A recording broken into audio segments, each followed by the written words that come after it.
Good morning class. This is your science class. So today we'll be starting chapter 8, that is body movement.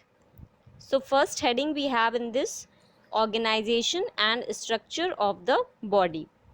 See, all organisms are made up of one or more cells. For this reason means that is why the cells are also called structural units or building blocks of life. Why? Because they are made up of one or more cells, or all organisms are made up of one or more cells. Depending on the number of cells they contain, now see, it depends, they are unicellular or multicellular. How? If they are having single cell, that then they are called unicellular organism. If they are having multiple cells, they are called multicellular organisms. Clear? We also know that a group of similar cells that performs a particular function is called tissue. What is a tissue? It is a group of similar cells. Some similar cells are grouped together to perform a particular function, then that is called a tissue. That group is called a tissue. Tissues combine to form a organ. Now what is an organ? These all tissues combine together to form a particular organ. See, tissue is combined by making group of similar cells to perform certain function. And what is organ? Organ is formed by combining different tissues. Okay, each organ performs a different function in our body. Okay, for example, eye is an important organ of our body that enables us to see the world around us. The groups of organs work together to carry out various life processes in the body. Such a group is called an organ system. Now we have a group of organ system in our body. Organ system means group of organs together is called an organ system. Okay, in which all the organs are having different functions of their own. The skeletal system, which is made up of bones, gives support to the body. What is a skeletal system? It is the framework of bones. Okay, it is the frame which is made up of bones. It gives support to the body, and together with muscular system it helps in movement. Thus, multicellular organisms have the following organization. See, cells form tissues, tissues group together to form organs, different organs group together to form organ system, and all the organ systems group together to form organism. The different organ systems in our body are skeletal system, muscular system, circulatory system, respiratory system, digestive system, excretory system, and reproductive system. These all are the different organ systems in our body. So skeletal system, what is the function of a skeletal system? It gives support to the body and also protects the internal organs. Internal organs such as brain, heart, these all internal organs are protected by the skeletal system. Muscular system helps in movement of the body. Circular system supplies blood to all parts of the body. Respiratory system involves inhalation of oxygen and exhalation of carbon dioxide, that is breathing. Okay, we breathe through the respiratory system, in which in breathing what we do, we inhale oxygen, means we take in oxygen and we take out carbon dioxide. Digestive system, it helps to digest and absorb nutrients that are essential for the growth of our body. Excretory system, it helps to remove the undigested waste material from the body. And reproductive system, it produces the young ones. Now what is movement? Movement is an important characteristic of the living organisms. You can define what is locomotion. The act or capacity of moving from one place to another is called locomotion. There are various ways by which animals move. They can walk, run, jump, crawl, leap, swim, etc. Different types of animals are there, na? So different types of animals move by different ways. For example, snake crawls, fish swims, and all these dogs and all, they run, they walk. Okay, clear? Now movement helps the animals to shift from unfavorable environment to help to a favorable environment. Suppose there is unfavorable environment, then the through the movement they can move to a place where there is suitable environment for them to survive. Second one, escape away from their enemies and in search of food. Clear?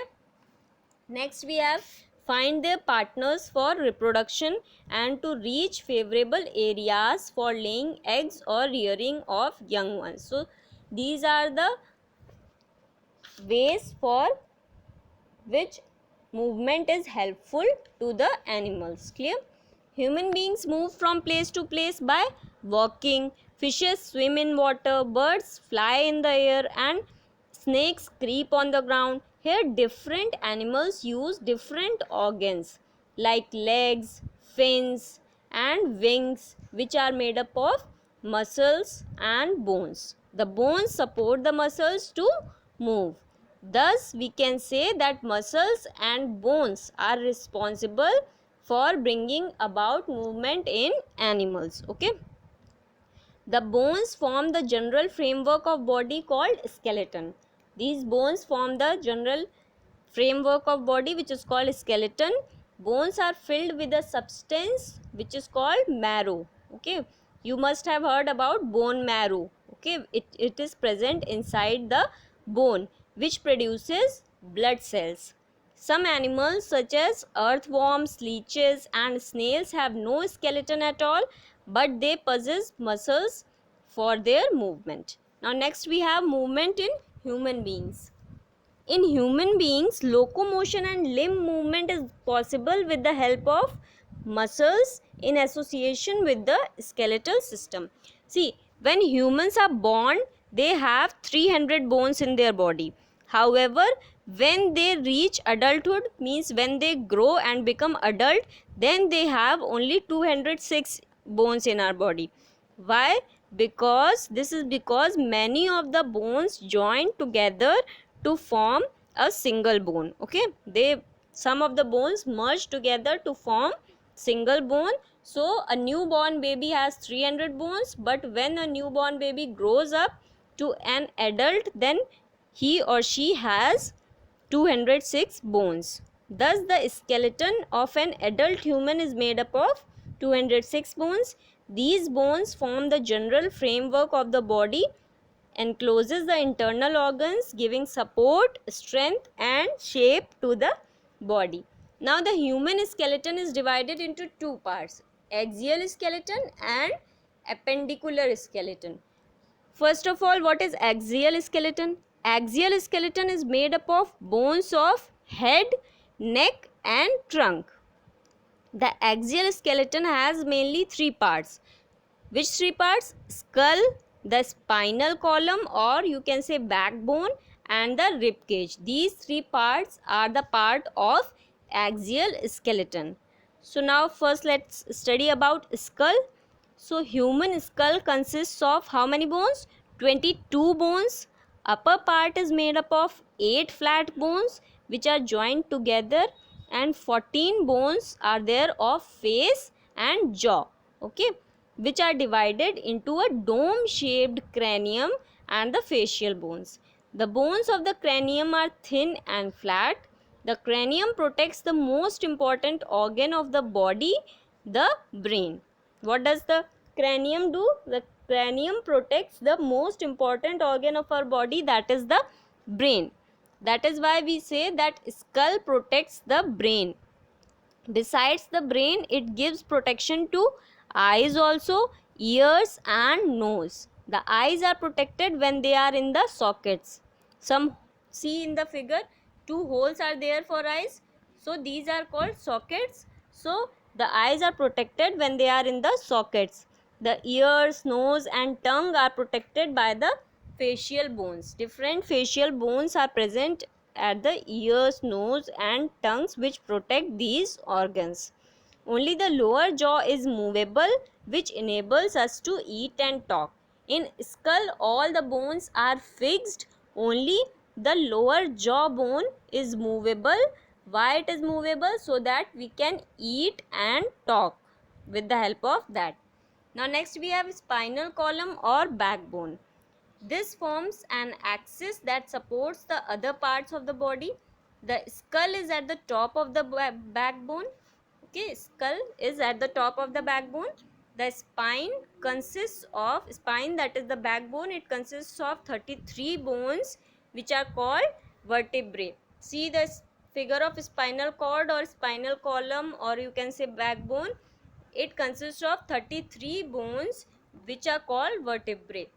Okay, with fibrous discs between them.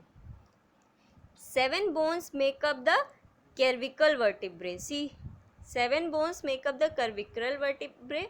Then 12 bones make up the thoracic vertebrae. Then 5 below that make up the lumbar vertebrae. Okay.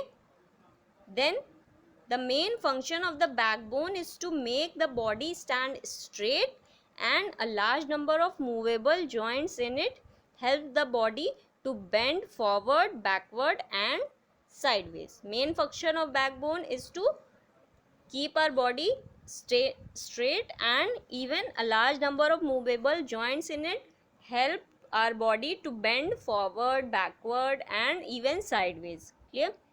Now next we have rib cage. Rib cage, see, there are usually 12 ribs on each side of the body which form a cage like structure. You can see the figure here. 12 ribs are there on each side, left and right side, which form a cage like structure. The upper ribs fasten in front of the breastbone, upper ribs. Okay, the last two pairs of ribs that are not joined to the breastbone are called floating ribs. Okay, the ribs protect the heart and act as a bellow box in the breathing process. Clear? Ribs protect the internal organ, that is heart, and also act as bellow box in the breathing process. The 5 lumbar vertebrae lie in the lower part of the back. Below the last lumbar vertebrae is the sacrum. Okay. Now next we have appendicular skeleton. See, these last 3 lines, the 5 lumbar vertebrae lie in the lower part of the back. Below the last lumbar vertebrae is the sacrum. This is the part of the spinal column or backbone. These lines are of spinal cord or backbone. I think by mistake they have been printed in rib cage. So just cut it from here and write it in spinal cord or backbone. Okay. Next we have appendicular skeleton. Appendicular skeleton is made up of bones of arms and legs and their support. The shoulder girdle consists of a triangular shoulder blade called the scapula and a collarbone called clavicle. Just see here, spatula is shown in the figure. The skeleton of the arms is divided into humerus, upper arm, and the lower arm is radius, and ulna are the forearm, and carpals are the wrist bones, and metacarpus palm, and phalanges fingers. Okay, these all are shown in this figure. The bones of the leg consist of femur, that is called thigh, and tibia and fibula leg, tarsus back of the foot. These all, the leg is attached to the trunk by a pelvic girdle or hip girdle made up of 2 hip bones. Each consists of 3 bones, ilium, ischium and the pubis. These bones are fused in adults. Clear? Now that's all for today class. Rest of the chapter we'll discuss tomorrow.